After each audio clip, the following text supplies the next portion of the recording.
السلام عليكم ورحمة الله وبركاته. ازيكم حبايبي؟ عاملين ايه؟ ان شاء الله كده تكونوا دايما معانا بخير وبصحة وسلام وسعادة. النهاردة كده جاية لكم بروتين مشجع جدا، روتين مسائي. قومي كده يلا تشجعي واعملي معايا الروتين المسائي الحلو ده. هيساعدك كتير وهيوفر عليكي وقت وجهد، وهيخليكي كده ملكة كده في بيتك. هيخليكي كده طول النهار مش شايلة هم حاجة. تخشي كده لو عندك مواعين في مطبخك، عندك اي حاجة تخشي تخلصيها ساعة زمن قبل ما تنامي، هتظبط كل الدنيا معاكي. بصي احنا دلوقتي ايه هنخش كده. اول حاجة هنبدأ بالروتين المسائي. هنخش لو عندنا مواعين كده في المطبخ. بصي انا دلوقتي عندي مواعين كده في المطبخ، هخش كده معاكي ايه، هبدأ كده واحدة واحدة، نبدأ مع بعض نخلص ايه المواعين كده مع بعض واحدة واحدة. بصي الروتين المسائي ده من انجح الروتينات، من افضل الروتينات.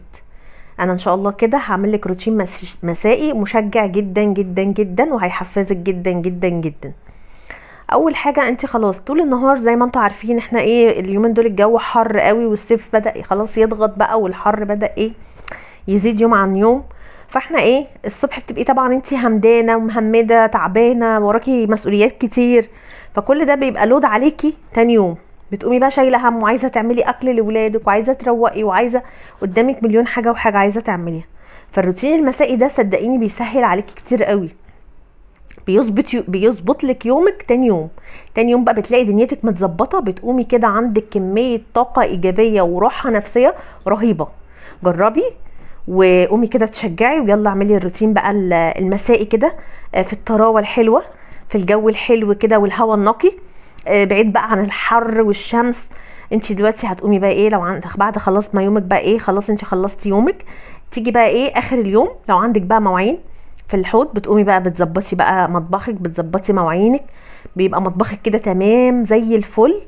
واحده واحده كده عندك اكل مثلا من بالليل عايزه تتبليه، تحطيه تتبليه وتحطيه في الفريزر، مواعينك تشطبيها، كل الحاجات دي صدقيني هتفرق معاكي لتاني يوم بقى.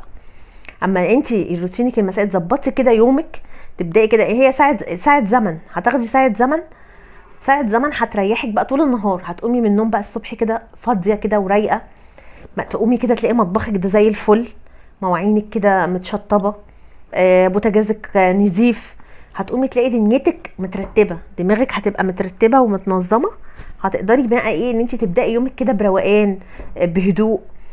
مع الحر والفرهده انت بتبقي مش قادره اصلا تعملي حاجه، ويبقى كذا حاجه عايزه تعملي المواعين اللي عندك من بالليل، عايزه تقومي تروقي، عايزه تقومي وراكي الاولاد عايزه تفطريهم، بيبقى وراكي مليون حاجه وحاجه.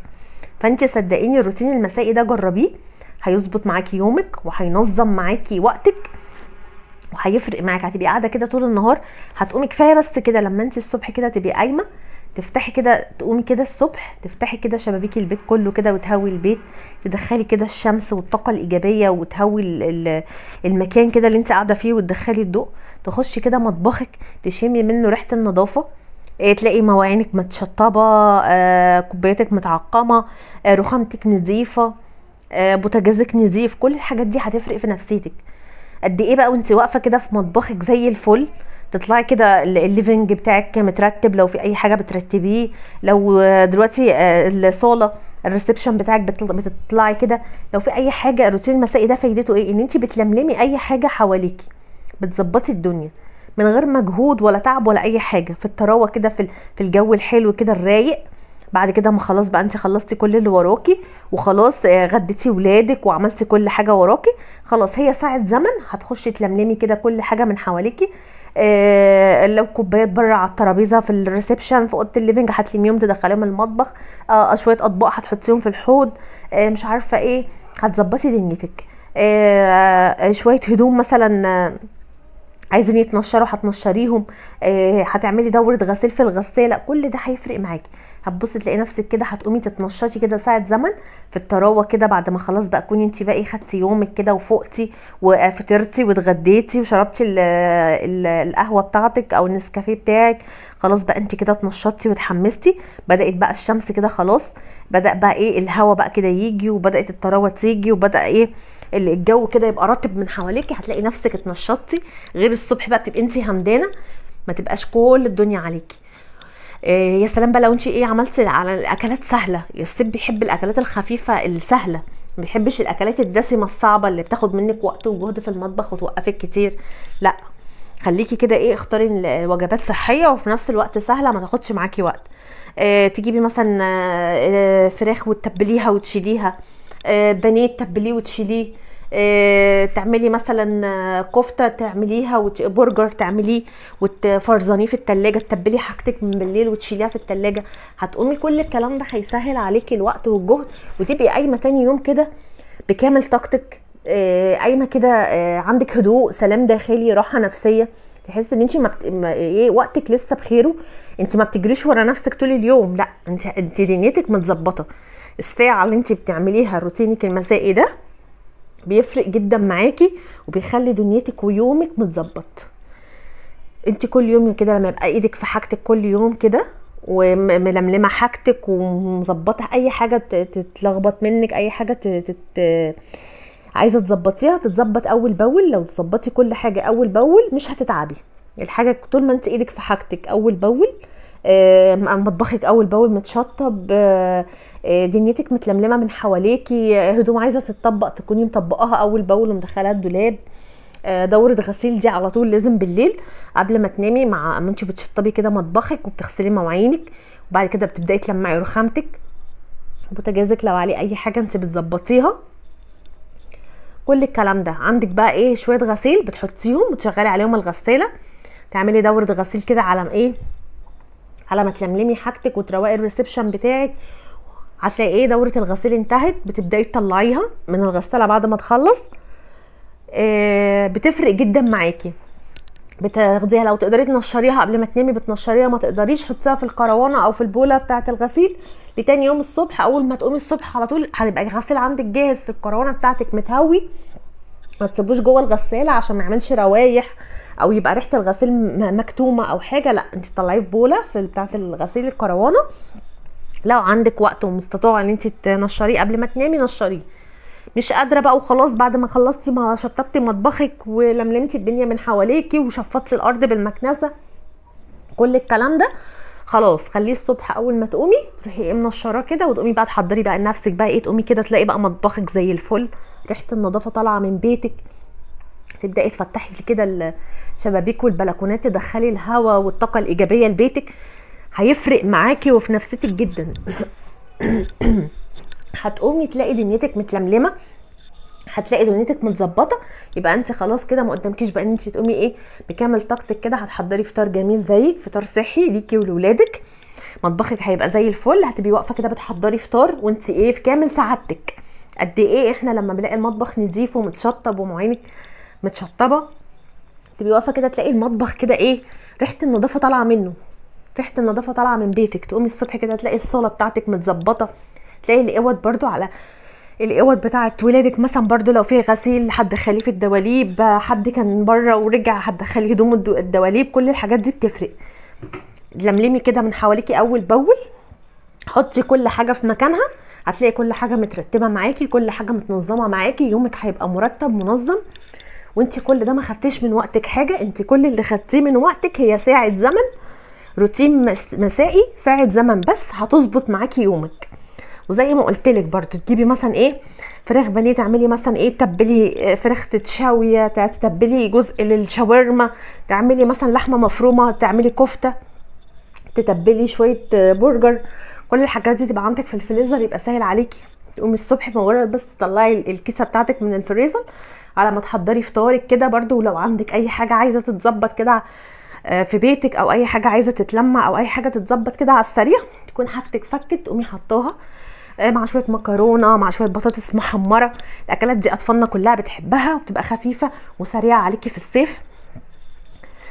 لو مثلا هتطبخي وجبه خضار برضو تحضري حاجتك كده من بالليل، تبقي كده مظبطه دماغك، عارفه انت بكره هتقومي الصبح هتعملي اكل ايه لاولادك، تبقى دماغك كده مرتبه، تبقي منمقه.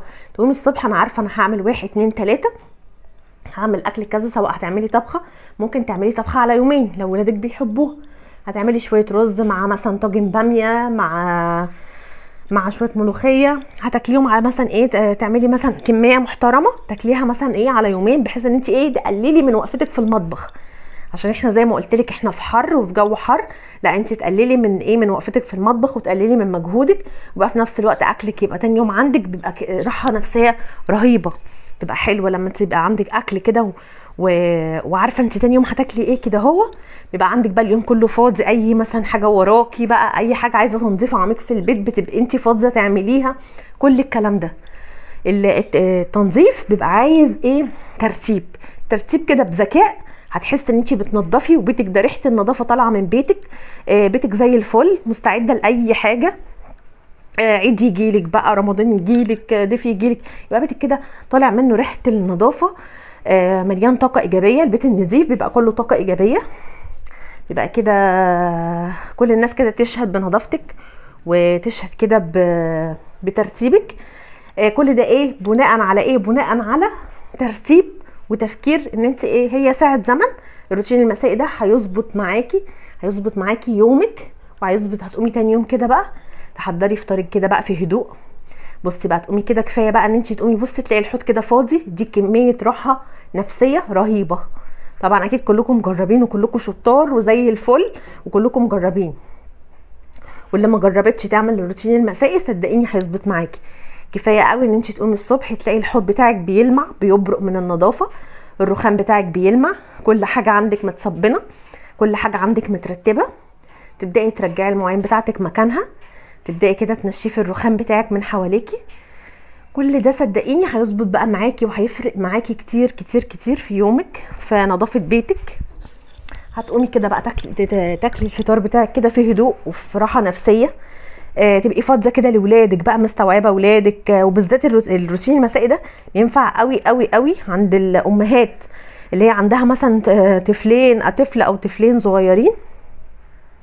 الاطفال الصغيره انت تبقي فاضيه بقى، يبقى انت خلاص بقى ممكن بقى لما اولادك برضو يناموا بالليل، لو انت عندك اطفال صغيرين بقى مثلا بيبقوا محتاجين لك طول الوقت بقى، عايزينك برضو تهتمي بيهم، يبقوا معاكي طول الوقت. فانت ايه، الروتين المسائي ده هيساعدك كتير. انت بقى لما طفلك ينام، لو انت عندك طفل مثلا رضيع او طفل صغير، فانت لما طفلك ينام لو قمتي كده ساعه زمن، قمتي شطبتي المواعين اللي وراكي، لمعتي رخامتك، رجعتي كل حاجه في مكانها، بوتاجازك اول باول تعمليه، هتبصي تلاقي تاني يوم بقى لما يبدا طفلك يصحى يبقى انت عندك وقت لطفلك ان انت تقدري تستوعبيه، تقدري تهتمي بيه، يبقى انت ما تعطلتيش عن حاجه، بيتك زي الفل، حاجتك زي الفل. تبقى انت كده قايمه الصبح رايقه، تقدري ان انت تقومي تفطري وتفطري طفلك، وتقومي ايه تعملي غدا سريع زي ما قلت لك، سهلي على نفسك. فرزاني حاجات في التلاجة، تبلي حاجات في التلاجة، بحيث ان انت تبقى قايمه الصبح حاجتك كده متظبطه، ما تاخديش وقت ولا مجهود. وبالذات في الجو الحار اللي احنا فيه ده بيبقى عايز ايه، عايز ان انت ايه تفكري كده وتتشجعي كده وتتنشطي وتظبطي يومك، بحيث ان انت ايه ما تتفرهديش كده طول النهار، لا تعملي حاجتك ويبقى حاجتك زي الفل باقل وقت واقل مجهود وفي اسرع وقت ممكن. بصي بقى البوتاجاز، عشان احنا ايدينا زي ما اتفقنا ان احنا ايدينا تبقى في حاجتنا طول الوقت. طول ما انت حاجتك في ايدك طول الوقت، ايدك في حاجتك طول الوقت، بتظبطي حاجتك اول باول. بعد كل طبخه كده هتروحي ملمعه بوتاجازك كده، ما تاخديش وقت ولا جهد، انت ما تتعبيش في حاجه، مجرد تلميعه خفيفه زي ما قلت لك، كنت قايله برده في فيديوهات قبل كده، تلميعه خفيفه بعد كل اكل بتعمليه او حاجه بقى بتستعمليه، بشويه بريل وخل وميه، شويه بريل وشويه ميه وشويه خل، بيرجع بوتاجازك جديد وبيلمع وبيبرق وبيبقى زي الفل زي الفل زي الفل. لا بتحتاجي بقى خلطات ولا وصفات ولا الكلام ده كله، طول ما انت ايدك فيه اول باول بيرجع زي الفل وباقل مجهود، في ثواني كده هتلاقي الدنيا بصي راقت كده من حواليكي، وتلاقي الدنيا رايقه ومطبخك ده زي الفل وكل حاجه رجعت مكانها. تبداي برده زي ما قلت لك تحطي دوره غسيل في الغساله، ده بيفرق معاكي جدا، يبقى خلاص غسيلك خلاص اتغسل، وبتاخديه بقى كده هو بتحطيه في البوله بتاعته. بعد ما بتخلصي لو لحقتي تنشريه قبل ما بتنامي بيكون تمام، ما لحقتيش طلعيه خرجيه من الغساله، حطيه برده في البوله علشان ما يكمكمش او يبقى ريحته مش حلوه، لا يبقى هو متهوي، والصبح اول ما تقومي تنشريه على طول يبقى جاهز على اللي انت تنشريه. ودلوقتي يا حبايبي احنا خلصنا الروتين المسائي بتاعنا في المطبخ، وهنبدا بقى ايه نطلع بقى ايه الصاله بتاعتنا بره، الريسبشن بتاعنا بره، هنبدا بقى ايه، نظبط بقى الدنيا كده في ايه مطرح بقى. طبعا ربنا يخلي اولادنا كده جميعا. طبعا بقى بيلعبوا طول النهار بقى وبيفضوا اللعب، انتوا عارفين بقى الاطفال ما بيسكتوش طول النهار. فطبعا ايه كل حاجه تلملمي، عودي اطفالك برضو ده من ضمن اطفالك ان هم ايه بعد ما يخلصوا كده لعب عوديهم لازم ايه يرجعوا كل حاجه مكانها ويلموا لعابهم بايديهم، عشان يتعودوا ان هم ايه يقعدوا في مكان مرتب ومنظم ومفيد، يتعلموا يتعاونوا، يبقوا متعاونين معاكي وفي البيت. طبعا مش هتكلفيهم بحاجه كبيره يعني، مكان ما لعبوا يلموا بس العابهم، يظبطوا المكان اللي كانوا بيلعبوا فيه، يتعودوا على كده. بعد ما اليوم يخلص يلملموا اي حاجه كانوا بيلعبوا فيها او اي حاجه، يتعودوا كده ايه يبقى ايه عندهم تعاون كده ايه، ويتعودوا ان هم يقعدوا في مكان مرتب ونظيف. تبداي بقى كده هو بصي تلملمي اي حاجه، تسوي الفرش، تظبطي مكان ما كنتي قاعده، عشان لما تصحي الصبح بقى ايه تحسي كده بقى ايه بالطاقه الايجابيه كده بقى، والبيت نظيف، كل حاجه معاكي مترتبه، كل حاجه معاكي متنظمه. تبداي بقى اي حاجه مش في مكانها ترجعيها، اي حاجه عايزه تترص ترصيها. كل الحاجات دي صدقيني ايه بتفرق. تقومي بقى كده الصبح تلاقي مطبخك زي الفل، مواعينك مغسوله، بوتاجازك زي الفل متلمع، المكان اللي انت كنت قاعده فيه زي الفل. اولادك بعد ما لعبوا خلاص هم لموا العابهم، يتعودوا كده على التعاون، ويتعودوا كده ان هم يساعدوكي كده على الخفيف واحده واحده. وتبداي بقى ايه مكان برضو ما كنتي قاعده، مكان اكل، مكان طول النهار، تشفطي كده بالمكنسه، بحيث ان انت تقومي الصبح تلاقي دنيتك زي الفل، تسهلي من عليكي تاني يوم. وانت بتعملي زي ما قلت لك الروتين المسائي بيبقى خلاص الجو بدأ يرطب، فانت بقى بتبقي بكامل طاقتك، غير الصبح بقى بيبقى فيها مدام بقى وكسل. احنا بقى نتحدى بقى الكسل، هي ساعة زمن هنخلي الدنيا حوالينا زي الفل ونتحدى الكسل. تقومي بقى الصبح كده برنسيسة في نفسك بقى، تقومي كده تحضري فطارك كده بروقان، وتقومي تفطري ولادك بروقان، تبقي فاضيه، وراكي مشوار تعمليه، وراكي حاجه مهمه تعمليها، وراكي حاجه في البيت عايزه تنظيف عميق انت تبقي فاضيه لها، تبقى كده حاجتك ودنيتك زي الفل. ما تقوميش تلاقي الدنيا متكركبه وكل حاجه فوق دماغك، لا، بتقومي تلاقي كل حاجه في مكانها، كل حاجه متنظمه. بتشفطي اي حاجه في الارض كده بالمكنسه، بصي بتحسي بقى ايه بكميه نظافه كده، وحاجات بقى خفيفه. احنا ما هدناش الدنيا ولا عملنا حاجه كبيره، هو روتين كده مشجع، روتين بسيط، بس بيفرق كده في ترتيب بيتك، وفي منظر بيتك، وفي نظافته. بيفرق انت الصبح كده لما تقومي بتحسي كده بالفرق كده، تقومي انت وولادك على نظافه، على جو هادي، ما تحسيش ان ايه ان انت بتجري والوقت بيجري وانت بتجري ورا نفسك وورا ولادك، وتبقى الدنيا ايه متلخبطه. فالروتين المسائي ده حلو جدا، وزي ما قلت لك بينفع قوي مع الام اللي عندها اكتر من طفل، او عندها طفل رضيع، او عندها اطفال صغيره. ده بيبقى من انجح الروتينات معاها، الروتين المسائي اللي بيظبط معاها يومها، بيظبط يومها. تاني يوم بقى يومك بيبقى متظبط، انت بتبقي خلاص بقى يعني اكتر حاجتك بتبقى متظبطه. بس انت بصي الروتين سهل جدا وخفيف، ما تعبناش، عملنا حاجه خفيفه وبسيطه، بس في نفس الوقت ايه حسيتي ان الدنيا من حواليكي كده بتروق متنظمه.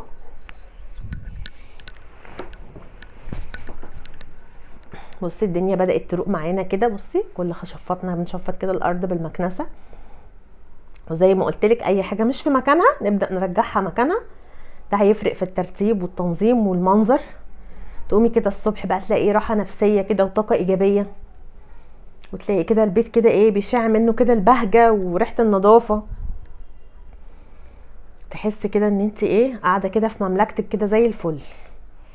اي حاجه بقى مش في مكانها، شوز مش في مكانه بيرجع مكانه في الجزامه، اي حاجه مش في مكانها بترجع، لعب بتتلملم، المكنسه شفطنا بيها. بصي الدنيا بدات تروق كده من حوالينا، دنيتنا كده بدات تبان، بصي الدنيا بقت زي الفل باقل مجهود. احنا ما خدناش وقت ولا تعبنا ولا اتكلفنا اي حاجه، هي ساعه زمن، خدنا من وقتنا ساعه زمن هتظبط يومنا بالكامل. تاني يوم هيبقى يومك متظبط بالكامل، هيديكي راحه نفسيه وطاقه ايجابيه، هتحسي كده بالسعاده كده وانت قايمه لاقيه كده كل شقتك كده مترتبه متنظمه، مواعينك متشطبه، بتفرق جدا. ونظافه المطبخ زي ما قلت لك قبل كده، نظافه المطبخ بتبقى من نظافه الشقه كلها.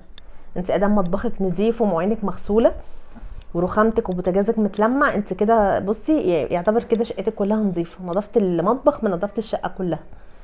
بصوا بقى كده الدنيا بدات تروق معانا، والدنيا بقت زي الفل، ما خدناش لا وقت ولا جهد، باقل وقت وباقل مجهود احنا لملمنا الدنيا بس من حوالينا، رجعنا كل حاجه في مكانها.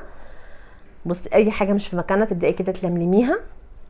بصوا البخاخ ده والفوطه دي تحفه جدا برده في التلميع. البخاخ ده عباره عن ديتول متخفف بميه، تبداي كده ترشي كده مكان مثلا ما الولاد قعدوا اكلوا، مكان اكلك، مكان شربك طول النهار، تبداي كده تمسحي زي ما قلت لك. البخاخ ده عباره عن ميه ديتول متخفف بميه، والفوطه دي تحفه اللي هي الميكرو فايبر دي تحفه جدا في التلميع برده وامتصاص الميه.